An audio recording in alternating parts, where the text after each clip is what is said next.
When we are talking about data interpretation, there is some kind of data where some set of information is given, and then it is being asked what you can interpret out of it. For example, if 12th standard mark sheets are given, and then I am interested in knowing how many more percentage I have got in maths than physics. So this is a typical kind of small data interpretation. If we look at the pattern for last 2-3 years, it is also happening that the questions from this kind of data interpretation and reasoning are being mixed, and therefore some part is reasoning and some part is data, and therefore it is perfectly possible that you see a kind of table, and when you start reading the question you understand that आपको बहुत सारा कुछ समझना है question में से, तब आप उस डाटा को यूज कर सकते हैं. Ritesh, we will come back to data interpretation, but meanwhile, Tanuja, we have online a viewer जिनके पास एक सवाल है quantitative ability से जुड़ा हुआ, so I would like you to listen. Ji. Hello. Hello. Ji. Ma'am, actually I'm calling from Jaipur. I have a problem with quantitative ability section. जी बताएं. We've always been told about it that in mock CAT there are some easy questions in CAT. In quant there are some easy questions. You have to leave the difficult questions and attempt easy questions.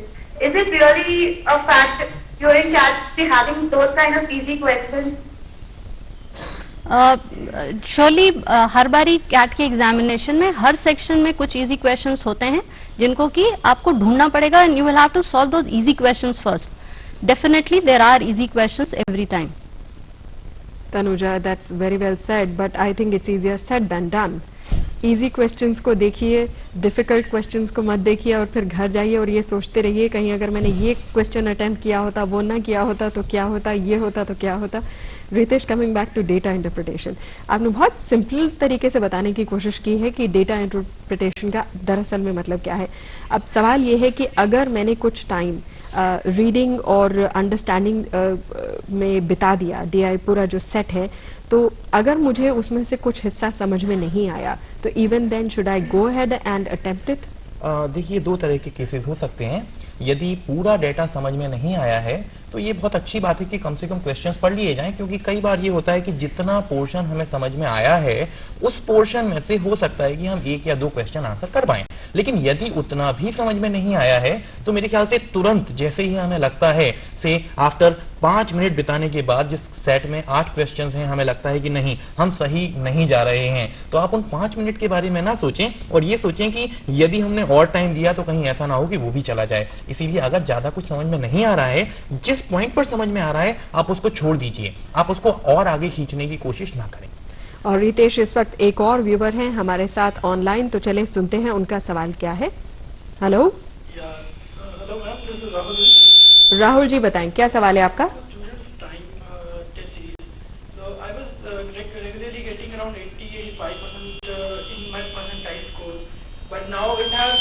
Rahul, आपके आसपास कहीं कोई speaker है television के? आप बहुत पास खड़े होकर बोल रहे हैं, थोड़ा सा दूर हट जाइए.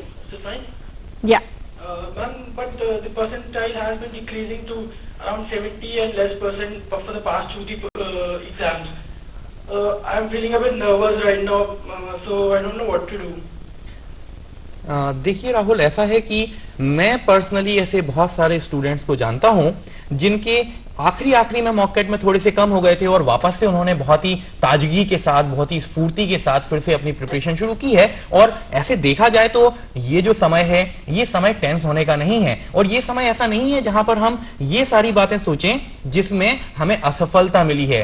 क्या आप उन मॉक के बारे में सोच सकते हैं कि जिनमें आपके मार्क्स ज्यादा आए थे? हो सकता है कि आपको ये कोई कोरिलेशन मिले कि किस तरह की टेक्निक जब आप अपनाते हैं, किस तरह के सेक्शंस को आप पहले लेते हैं और आपके परसेंटाइल उठ जाता है.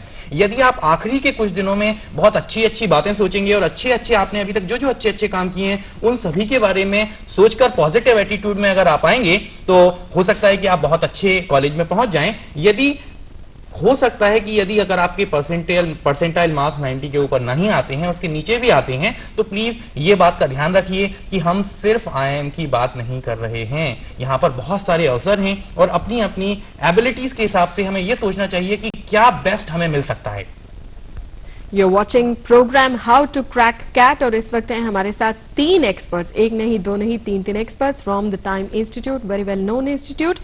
Keep watching, but meanwhile we are going in for a short break.